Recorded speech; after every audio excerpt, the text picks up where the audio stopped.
Hey everyone, this is a quick reminder that you can check out my previous streams from Twitch at my archive channel, which is linked in the description.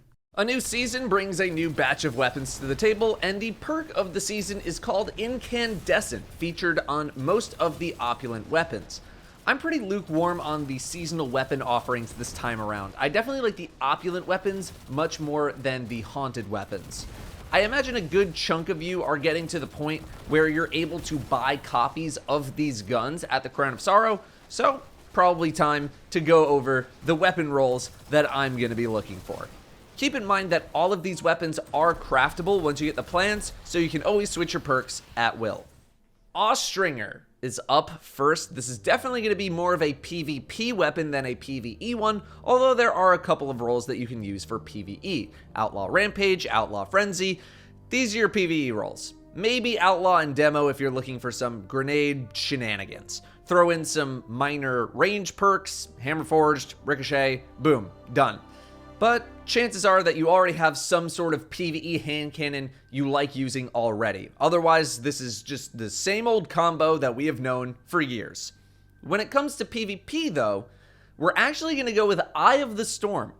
While I know that this perk is pretty good, more casual PvPers probably aren't going to feel the true effects of Eye of the Storm working, and thus if you're using the perk and not actually feeling a huge difference while using it, you can swap to something like Snapshot or even Outlaw. But more experienced players are probably going to want Eye of the Storm, again, unless you can't feel its effects happening in real time, which can be hard for people, self-included. In the second column, very hard to beat Rangefinder. There are definitely going to be some people who prefer opening shot more, I think that's fine, but Rangefinder offers too much to give up in my eyes. Either perk works though. And again, range perks in your minor slots is the way to go. Pretty typical hand cannon affair here.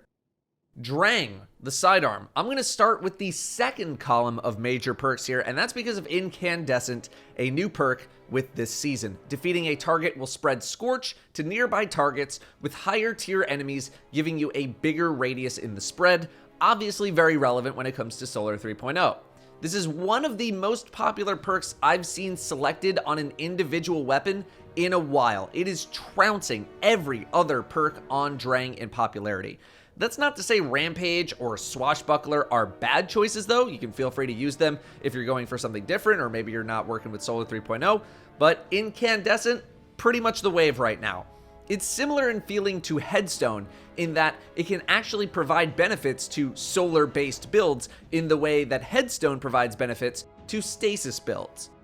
When it comes to the first column of perks though, we have a pretty wide spread of options, with none of them really being that much better than the others objectively speaking. It just really depends on what you prefer and what activity you're doing. You got Moving Target and Quick Draw for PvP, Well-Rounded kind of working in both, Wellspring more of a PvE option, but nothing here is going to push you over the top in either activity type.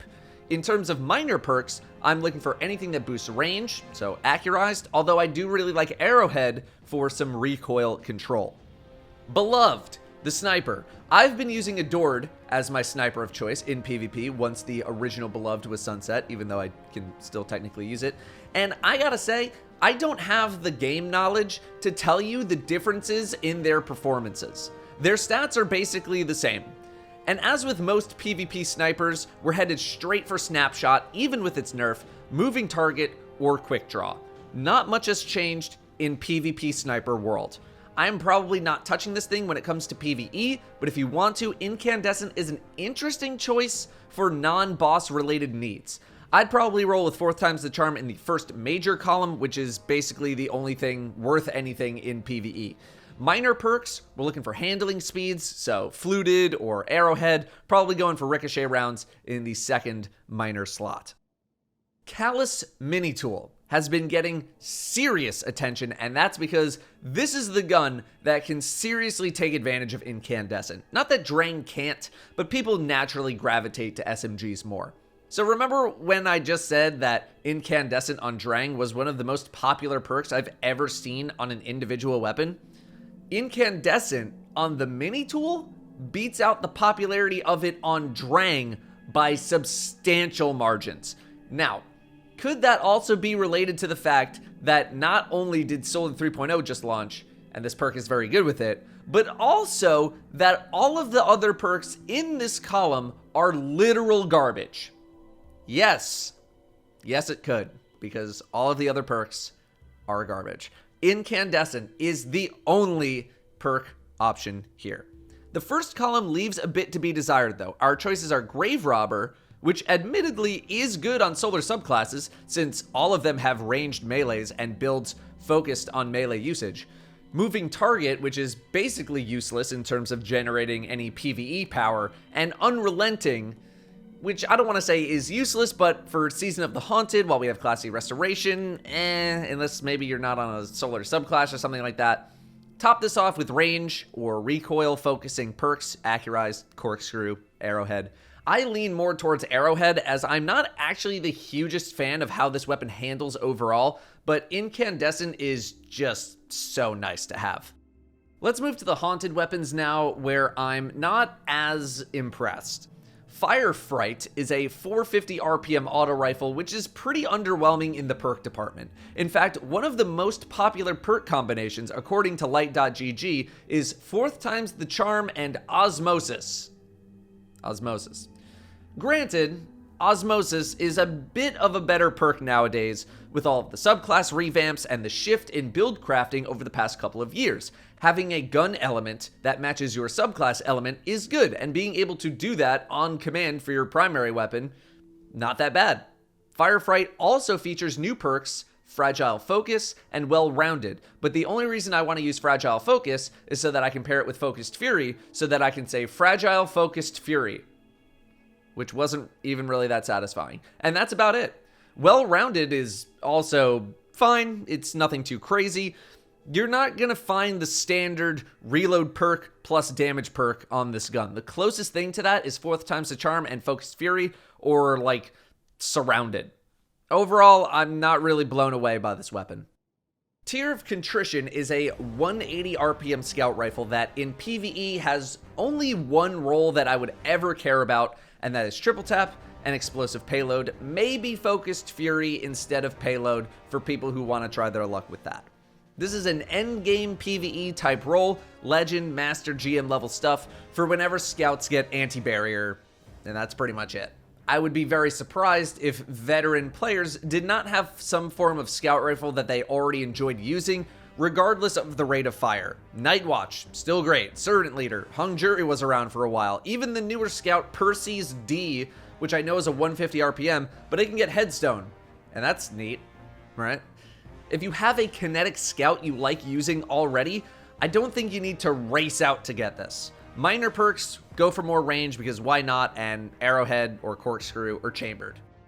Hollow Denial is a new trace rifle, Void trace rifle, and it comes with very interesting perks. The first column doesn't really excite me that much, which means you get a bit of freedom in your selection. I think most people are going to gravitate towards Heating Up, Rangefinder, Adaptive Munitions, maybe not necessarily in that order. Adaptive isn't really that important in day-to-day content, only really being strong in endgame content, but I do think the jury is still out on trace rifles in endgame content. I'm going to be trying them out this season.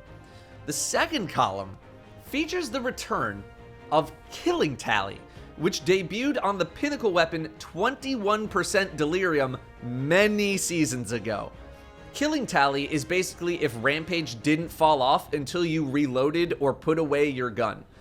Unfortunately, unlike 21% Delirium, we have nothing in the first column that can replenish ammo into your magazine to keep Killing Tally rolling. That being said, it's still basically the only perk I would consider in this column on this weapon.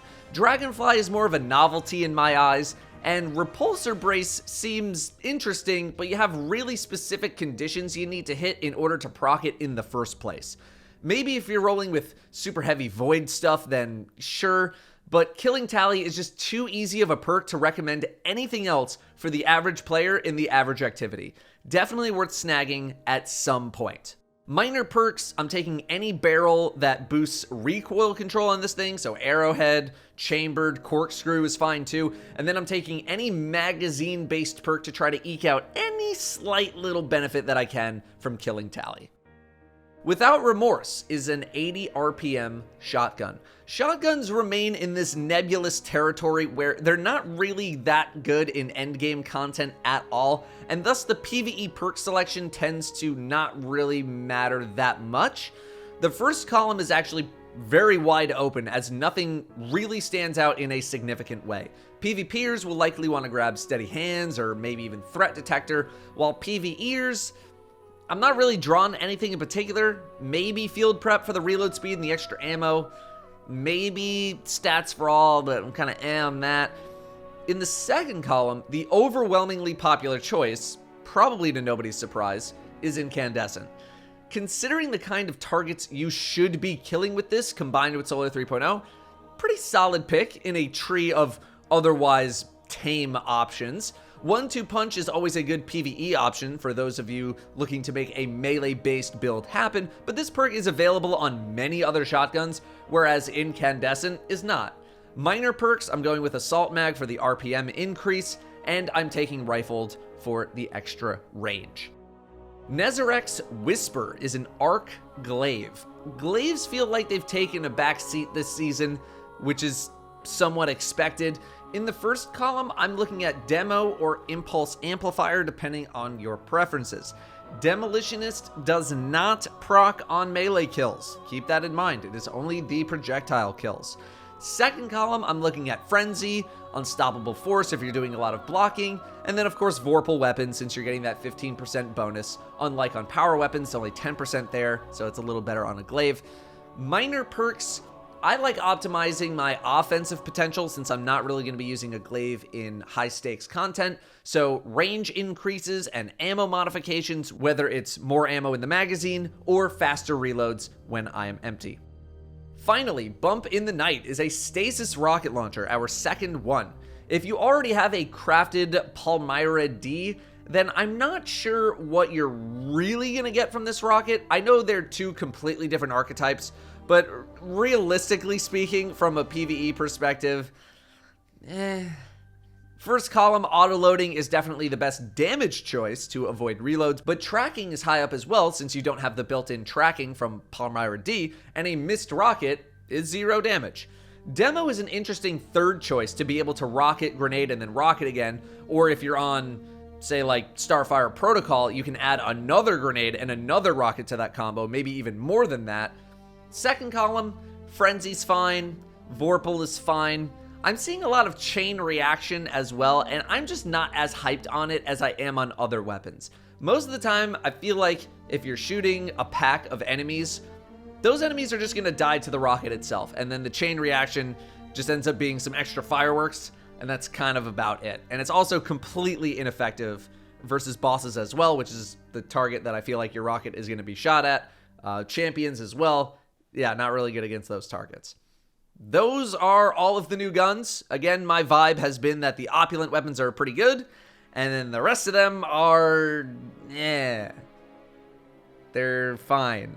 But I'm just not really in that much of a hurry to grab anything other than the Trace Rifle and maybe Nezarec's to cover all of my elemental glaive needs. Thank you very much for watching. I will see you next time.